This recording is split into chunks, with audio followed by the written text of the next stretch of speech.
tema da nossa conversa hoje, eu resolvi colocar metanoia. E metanoia é uma expansão do entendimento da nossa mente. Segundo aquilo que Paulo diz, não vos conformeis com esse século, mas transformai-vos pela renovação da vossa mente, para que possais experimentar a boa, agradável e perfeita vontade de Deus. Então, esse é o tema da mensagem. Se você abrir o primeiro livro do profeta Samuel, 1 Samuel, capítulo 16, versículo 18, diz assim a minha tradução: Então respondeu um dos moços e disse: Conheço um filho de Jessé, o belemita, que sabe tocar harpa, é forte e valente, homem de guerra, sisudo em palavras, de boa aparência, e o Senhor é com ele. Você pode repetir essa última frase? E o Senhor é com ele. Vamos lá, 1, 2 e 3. Aí eu vou ler agora o capítulo 18, no versículo 14, não precisa abrir, que diz assim: Davi lograva bom êxito em tudo o que fazia, pois o Senhor era com ele. Você pode repetir, pois o Senhor era com ele? No versículo 28 ainda do capítulo 18, diz assim: Viu Saul e reconheceu que o Senhor era com Davi, e Mical, filha de Saul, o amava. Feche os seus olhos se você pode. Pai, essa é a tua palavra, e nessa noite em graça queremos pedir que o Senhor fale conosco, que a tua palavra, que é poderosa, tão logo ao sairmos daqui, possamos ser cheios de coragem para viver uma vida de superação. Essa é a nossa oração, agradecidos em nome de Jesus. Nós estamos numa nova série de mensagens, vamos começar hoje, e eu resolvi escolher esse tema para essa nova série de mensagens: superação. E o que é superação? Superação é a capacidade do indivíduo empreender um esforço além do normal para desenvolver ou conseguir alcançar um objetivo, Tuiane, ou uma meta desejada. E eu tirei essa ideia dessa série de mensagens de um Reels que eu vi num podcast, no Instagram, de uma jovem que inclusive a gente está para trazer ela aqui. Como é que é o nome dela, Fonseca? Você falou hoje cedo, eu acabei esquecendo. Uma jovem de Itaperuna. Ela é psicóloga e ela nasceu com uma limitação. Ela nasceu sem os seus dois braços, seus membros superiores, e também com uma limitação na sua perna. Então ela não tem os dois braços e ela também tem limitações nas suas pernas. Soliana Coelho, ela é psicóloga, ela é serva de Deus, e ela, num Reels, ela disse o seguinte, Marlon, ela disse que a superação é a capacidade de empreender esforço além do normal para se conseguir aquilo que se deseja. E ela dizia no stories dela, por exemplo, escrever é um verbo. Você escreve com a mão. Eu não tenho mãos. E por isso precisei desenvolver a superação para que eu pudesse escrever com os pés. E ela escreve com os pés. E a letra dela é mais bonita do que a minha, que escrevo com a mão. E aí a gente acaba percebendo que o fato dela escrever com os pés exigiu dela uma superação. E muitas são as vezes, Vitor, que na nossa vida é exigido de nós uma superação. Uma capacidade de se empreender esforço além do normal para conseguir conquistar um objetivo que se proponha. E eu queria nessa noite falar sobre esse menino chamado Davi, que precisou empreender uma superação diante da vida que teve. O currículo de Davi não é um currículo comum. Afinal, um dos 8 filhos de Jessé, ele, segundo historiadores e o próprio Flávio Joséfo, Tati, diz que ele foi um filho bastardo. Algumas correntes teológicas dizem que ele foi o filho de Jessé com uma meretriz, e por isso, em nenhum lugar da Bíblia aparece a presença, a figura da sua mãe. Jessé, ele produzia predileção entre os seus filhos, Davi, ele era um filho bastardo. Davi, ele era aquele rejeitado pelo pai. E o que Davi fez na sua vida para responder a essa rejeição? Davi, ele precisou de superação para lidar com isso. Alguns acreditam que o primeiro gigante que Davi matou foi Golias, mas a verdade é que a história dele mostra que o primeiro gigante que ele enfrentou foi a rejeição do seu pai, foi a ausência da sua mãe. Como uma criança é capaz de lidar com isso? Porque ele tinha tudo para ser alguém rejeitado, para ser alguém rebelde, para ser alguém rebelde sem causa, e alguém que iria dizer: eu sou assim porque eu não tive mãe, porque a minha mãe é uma prostituta, assim como Jefté, que a Bíblia fala que ele era um guerreiro valente, vírgula, porém filho de uma prostituta.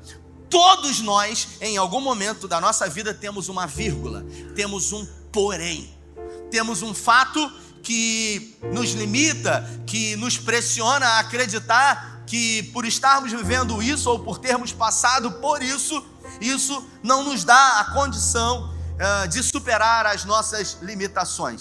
Davi, ele era um filho bastardo, alguém que era rejeitado pelo pai, alguém que era odiado pelos seus irmãos, mas ele se tornou um especialista no que ele fazia. E o que Davi fazia? Ele pastoreava as ovelhas. Mas não era um pastor qualquer, Vitor. Ele se tornou um especialista no que ele fazia. Pergunta para quem está do seu lado assim: você é especialista em quê? Pergunta aí, pergunta. Porque um dia eu trouxe essa mensagem, uma mensagem que eu disse o seguinte: o mundo, Marlon, tem problema. Todo mundo tem problema. Todo mundo tem problema. E os problemas, eles estão aí. E as pessoas, elas pagam outras pessoas para resolver os seus problemas. E de acordo com o tipo de problema que você resolve, você pode ser muito bem remunerado ou não para isso. Se você resolve, Michele, um problema que todo mundo resolve, você vai ser muito mal paga para isso. Mas se você resolve um problema que pouca gente resolve, você vai ser muito bem pago para isso. Eu vou citar um exemplo. Se você precisa de alguém que faça faxina na sua casa, é comum que qualquer pessoa se predisponha a fazer faxina. Então, por isso, uma pessoa que faz faxina, ela ganha um X. Porque ela resolve um problema que, teoricamente, muita gente tem condição de resolver. O médico, por exemplo, ele resolve problema que pouca gente resolve. Por isso, ele recebe 10x, vamos colocar assim. Então, ao invés de reclamar de quanto eu ganho, eu deveria me perguntar que tipo de especialidade em resolver problema eu tenho. Porque Davi, ele possuía uma profissão comum da época, ser um pastor de ovelha. Mas ele não era um pastor qualquer, ele era um especialista. Ele era um especialista em cuidar das ovelhas, e não eram muitas, eram poucas ovelhas do seu pai. E o texto revela que o currículo dele era alguém que já havia matado um leão e já havia matado um urso para defender as ovelhas do seu pai. Ele era um especialista em utilizar um instrumento da época chamado funda. E com aquele instrumento ele matou, Mateus, um leão e ele matou um urso. E o texto diz que um dia Samuel foi à sua casa e ungiu Davi como rei. Ele tinha 17 anos de idade.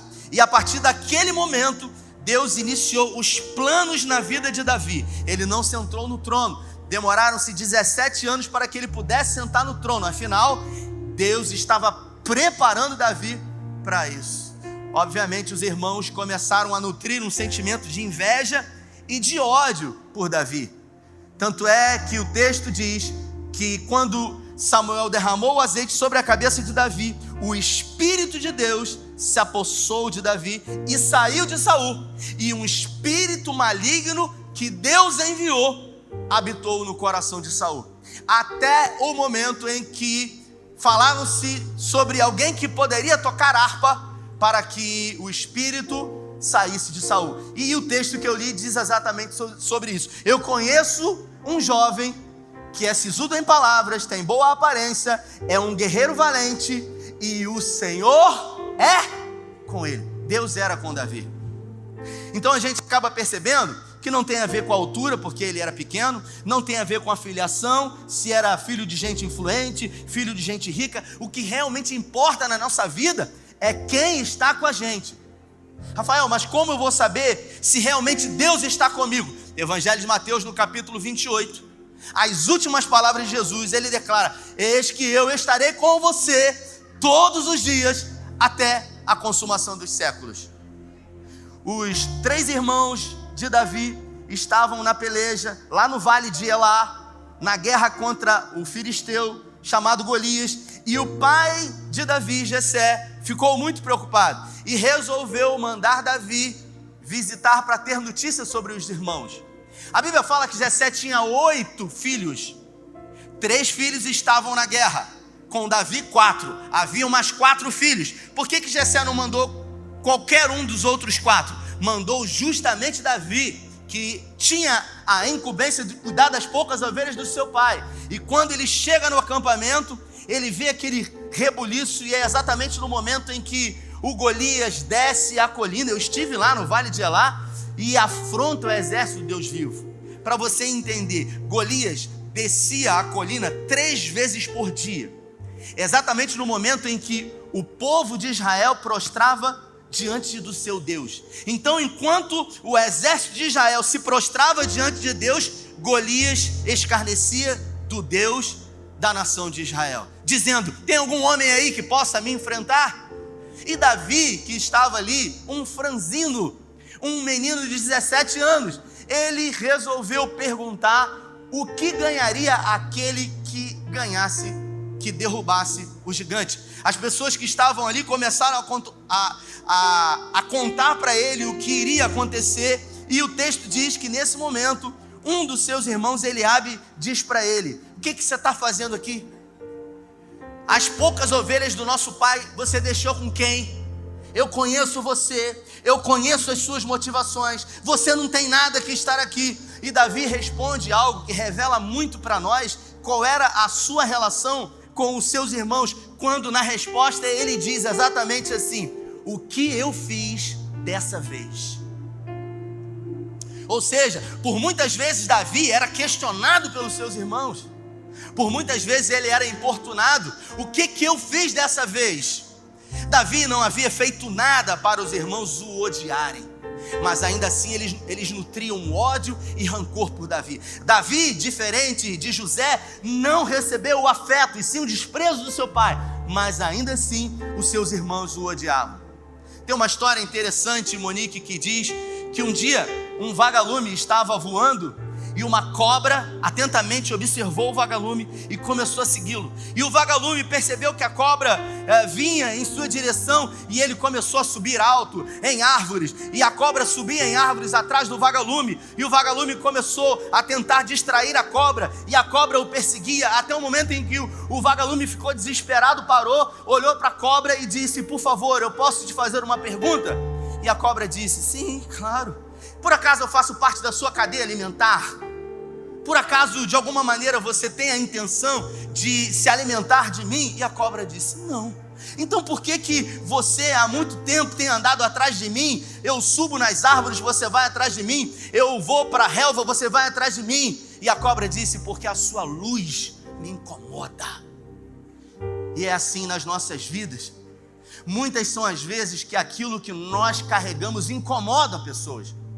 E essas pessoas, de alguma forma, elas, ao serem incomodadas por aquilo que nós temos e carregamos, essas pessoas, elas costumam estar atentas a tudo que fazemos. Não se iluda em achar que todo mundo torce para que tudo na sua vida vá bem. Tem gente que odeia você. Tem gente que simplesmente não gosta de você, sem nem mesmo conhecer você. Tem gente que torce para que você não tenha o que você tem. Tem gente que não gosta do seu cabelo e não sabe que é prancha que você faz, progressiva, e acha que é liso. E a gente acaba percebendo que nem todo mundo sabe que está do nosso lado, são pessoas que a gente pode confiar. E os próprios irmãos de Davi o odiavam. E nesse momento Davi simplesmente fala: eu tenho coragem. A Bíblia fala que o homem mais alto da nação de Israel nessa época era o rei Saul. O mais baixo ele batia no ombro de Saul. Saul era o mais alto. O mais baixo batia no ombro dele. Saul não teve coragem de enfrentar Golias. E todos do exército ficaram apavorados. Ninguém teve coragem. De repente, chega no ouvido de Saul que um menino de 17 anos, o pajem de arma de Saul, teria coragem de enfrentar. Agora, pense comigo, de uma forma natural. Por que Saul mandou chamar Davi e perguntou se ele realmente tinha coragem de enfrentar o gigante Golias? Porque ninguém queria enfrentá-lo. Então, é uma questão de não ter opção. Eles estavam vivendo um tempo de crise. Não tinha outra opção. E aí, nesse momento, convidam Davi diante de Saul. E Davi apresenta aquilo que eu costumo chamar, Flávio, de currículo. Porque simplesmente se olhasse para Davi, não teria condições de acreditar que era possível. Um menino de 17 anos, franzino, ruivo, acanhado. Só que Davi apresenta um currículo. Ele diz: eu já matei um leão que veio tentar comer as ovelhas do meu pai. Você matou como? Ele disse: com essa ferramenta poderosa. Pegou no alfoge dele uma espécie de atiradeira de couro da época. E aí o rei disse: mas com isso aí você matou o leão? É, exatamente, isso aqui é uma arma poderosa de guerra. Eu também já matei uma ursa, e ele pegou com esse mesmo instrumento aí, você matou. Quem sabe, ele disse: me demonstre como você faz isso. Davi pegou, provavelmente botou umas latas de Coca-Cola da época lá, e ele, a uma certa distância, por algumas pedras, pegou, rodou e atirou. E aí os religiosos vão dizer que na peleja entre Davi e Golias, o Espírito Santo pegou a pedra e guiou a pedra. Não foi o Espírito Santo não, querido. Não foi o Espírito Santo, foi muito treino, foi muita dedicação. Porque o irmão Marlon, para fazer esses movimentos com o violino aqui, ele repetiu isso infinitas vezes, milhares e milhares de vezes. Porque se eu pegar esse negócio aqui, só vai sair um ramido danado. Então, a gente acaba percebendo que a gente nunca vai ser bom naquilo que a gente faz pouco. A gente nunca vai ser bom naquilo que a gente faz pouco. E se não for um dom que Deus nos deu, aí é pior ainda. Eu vi uma entrevista do Romário, ele estava falando o seguinte, ele disse o seguinte: eu acredito que Deus me deu um dom. Ele falou, e esse dom era um dom de fazer gol. Só que eu tive a felicidade de aperfeiçoar esse dom. E na minha caminhada como profissional de futebol, algumas pessoas quiseram me atrapalhar no aperfeiçoamento desse dom, ele dizendo. Porque muita gente dizia que eu não gostava de treinar, mas isso é uma mentira. Eu só não queria treinar naquilo que não iria aperfeiçoar o meu dom. Porque se eu tenho um dom, eu tenho que aperfeiçoar esse dom. Então, se eu faço gol, eu tenho que treinar finalização. Eles querem que eu seja um lateral, que eu fique correndo. Então, além de receber o dom, ele era inteligente, sabe? Ele sabia o que ele precisava fazer. Quando o jogador Messi foi para o Barcelona, no início da sua carreira, o Messi, para você que não sabe, um canhoto, e o pessoal do Barcelona disse: cara, ele joga demais com a perna esquerda. Se a gente aperfeiçoar a perna direita, não vai ter para ninguém. E aí, durante um ano, eles insistiram em melhorar a perna direita dele. Sabe o que aconteceu? Ele continuou sendo bom na esquerda. Então, às vezes a gente quer ser muito bom naquilo que a gente não foi chamado para ser bom, naquilo que não é o nosso elemento, ao invés da gente desenvolver os talentos que Deus já nos deu. Por isso eu sempre digo que Deus vai usar você naquilo que Ele já deu para você. Só que é fácil para nós sempre olhar para o outro e dizer: mas fulano tinha isso, mas ciclano tinha aquilo. Ei, escuta o que eu vou dizer para você. Você não precisa de absolutamente nada, porque tudo que você precisa, Deus já te deu. Eu contei uma história de manhã que houve um tempo de crise e um homem, ele ficou desempregado. Ele ficou desempregado, com família, com os filhos para sustentar ali, e de repente ele, desempregado, precisou sustentar a sua família, começou a colocar currículo, mas ninguém dava emprego para ele. E aí de repente, um dia, uma pessoa chegou para ele e falou para ele assim: poxa, você faz bolo tão bem, por que você não faz uns bolos para vender? Porque toda vez que eu venho na sua casa, você faz um bolo maravilhoso. E eu vou nessas cafeterias aí, eu ainda não provei um bolo tão gostoso quanto o seu. Aí ele falou, pô, você acha que eu tenho condições de fazer bolo para vender? Conversou com a mulher dele, a mulher falou, eu também acho. Eu sempre falei isso para você. Aí sabe o que ele fez? Começou a fazer bolo em pote para vender. E aí ele começou a escolher os melhores ingredientes de qualidade, sabe? O recheio ele fazia com o melhor leite condensado daquela mulher que tem a lata de leite na cabeça, que aquela ali é top. E aí ele começou a aperfeiçoar. Além do bolo de pote, ele fez brownie e ele começou a colocar em vários lugares. E o negócio começou a sair.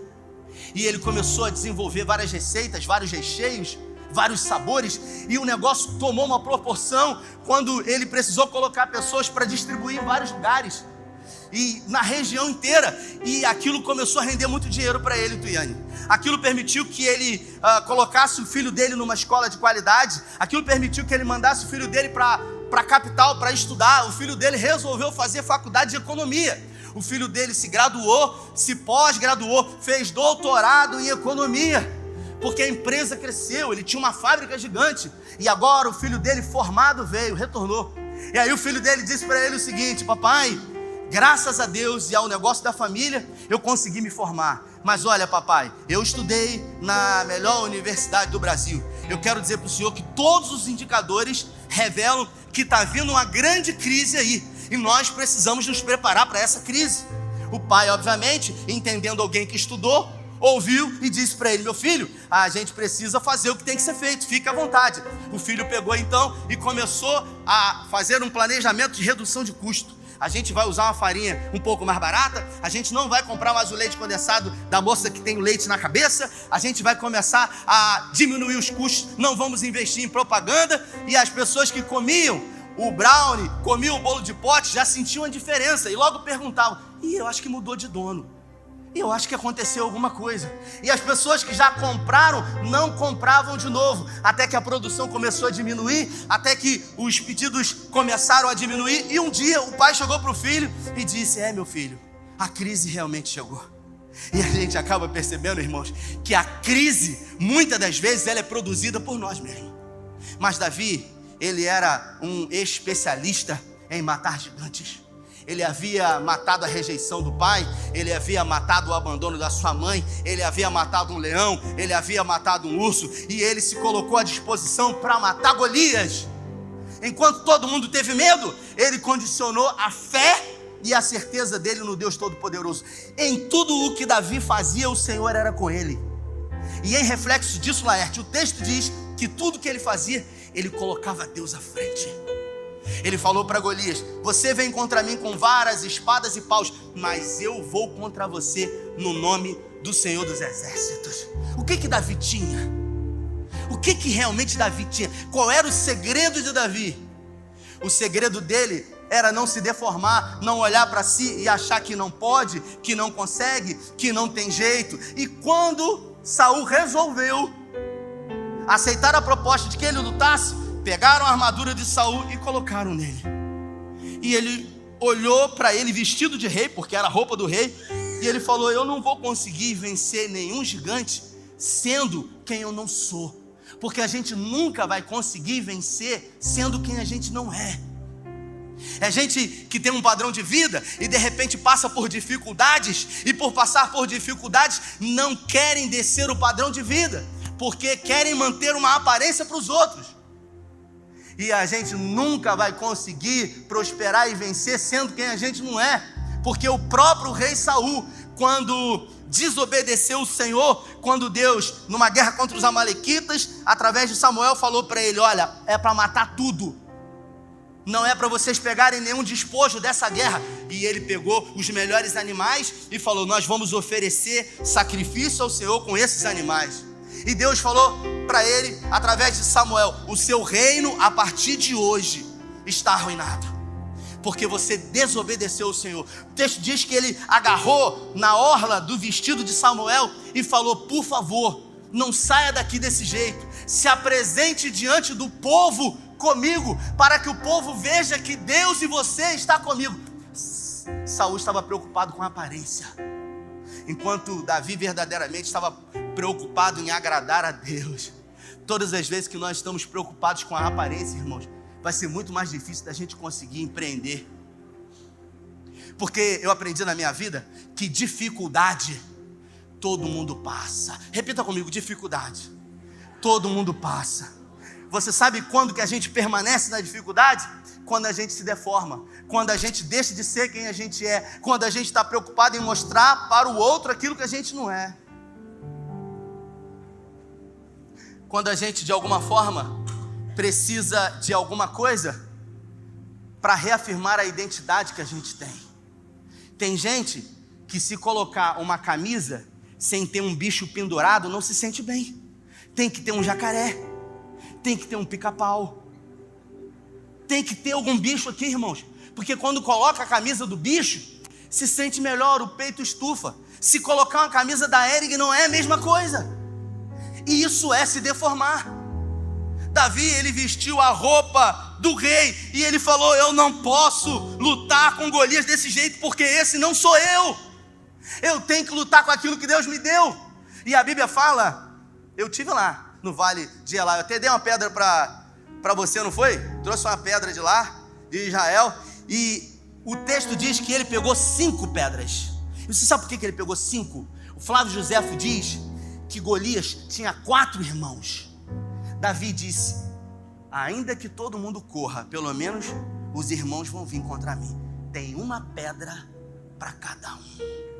Ele tinha convicção, ele tinha certeza do que ele fazia. Ele era um especialista com a funda, e também ele tinha a convicção de que o Senhor era com ele.